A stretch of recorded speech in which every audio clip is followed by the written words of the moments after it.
going, bros? Today I will be showing you a little lounge where you can play pool in VR. Thought it was kind of neat. It's called Billiard VR, and I thought I'd bring you bros along with me. So let's jump in.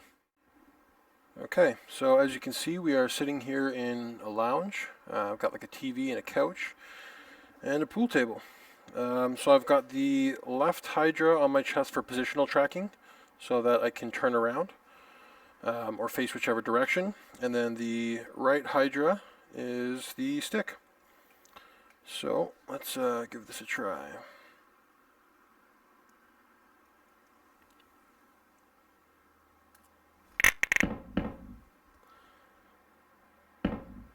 I got a couple in, including the white ball, but that's okay. Okay, so don't have very many clear shots. Maybe I can get a combo in here.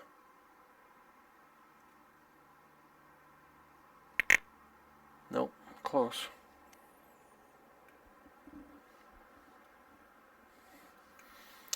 Yeah, this concept is really cool.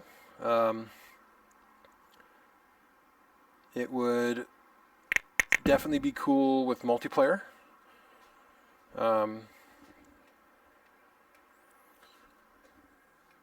You know, get in here with a buddy, for example, that lives across the world or something like that.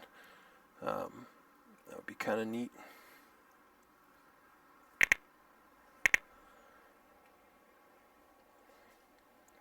Be cool if you had you know, a lounge with several different arcade games that you could play. There we go. We got 2 in that time. 3 in, nice.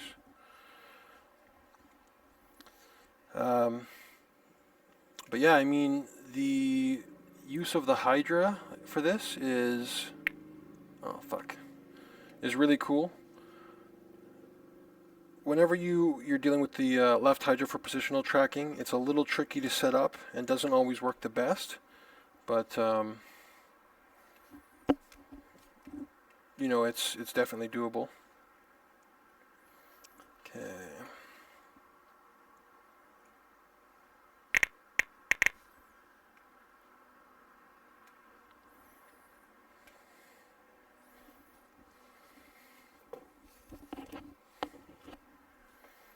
Okay, let's turn around this way. See if we can get this out of here. Got one in, but I scratched. It's not a problem. Yeah, I'm actually really liking this, to be honest. I hate to make it sound like Nintendo Wii-ish, but it would be nice if there was like an attachable stick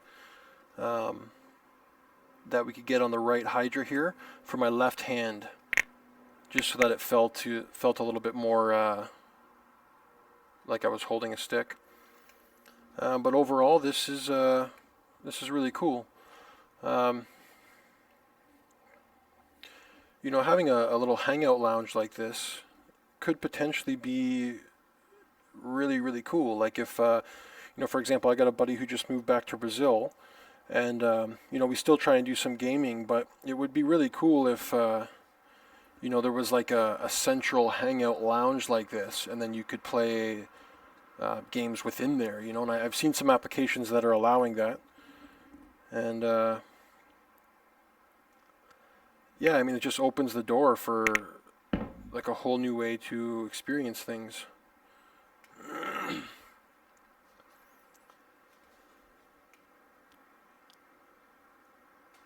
The calibration for this, I mean, you set your height, and you set the height that your base is from the ground, and you get everything so that it feels right for you when you're in there. I know a lot of people, they feel nausea with the Rift. It makes them feel sick. But one thing that people don't realize is like VR is a very personal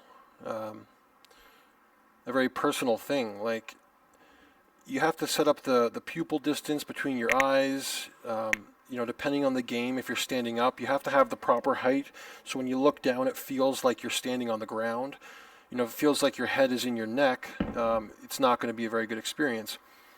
And you know, setting where your neck is in relation to your eyes and everything uh, is very important. So it's hard to have kind of like a plug and play Rift experience. I mean, when people want to come over and try my Rift, it takes about 45 minutes to custom things for that person.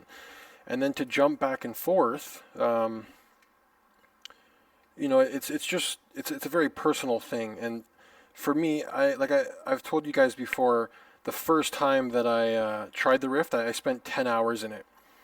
And I'm one of the fortunate, lucky ones who doesn't really get sick from the Rift.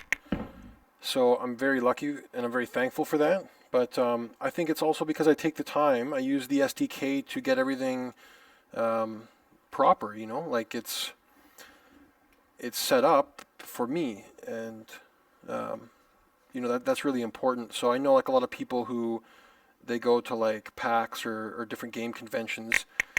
They just kind of jump into a Rift experience. You know, they'll throw on a Rift that's programmed for someone else's pupil distance, and they'll jump into a mech and be, you know, flying around, getting vertigo feelings, and you know, having missiles shot at them and stuff like that, and then they wonder why they got a little sick from it. You know, if you can't stomach a roller coaster in real life, then you probably can't stomach a roller coaster in the Rift, right? So, I mean, like I said, it's a very personal experience. Everything's got to be set up for you. But if you take the time to set things up, I mean, it's really good. This is really cool. Oh, jumped the ball right off the table.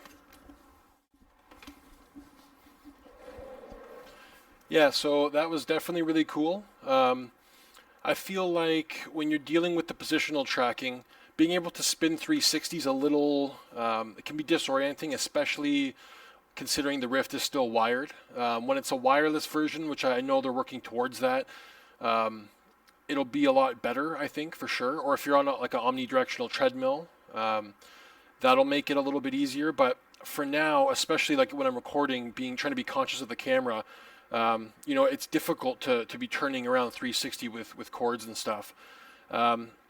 You know, some games are good where you have the ability to turn and change your orientation, but you can also use the joystick to kind of recenter. So, you know, if you're shooting at people or whatever you're doing, and more people come to the side, being able to turn and shoot at them is really good. But, you know, when you're going into a room, you're not going to turn all the way around to explore. You're going to kind of use the joystick. I definitely think that works a little bit better. But, you know, wicked concept. I definitely like the game, and hope you bros enjoyed the video. Like always, until next time, cheers. Caution. The CDF line has been evacuated. For your own personal safety, you are advised to evacuate the ship immediately.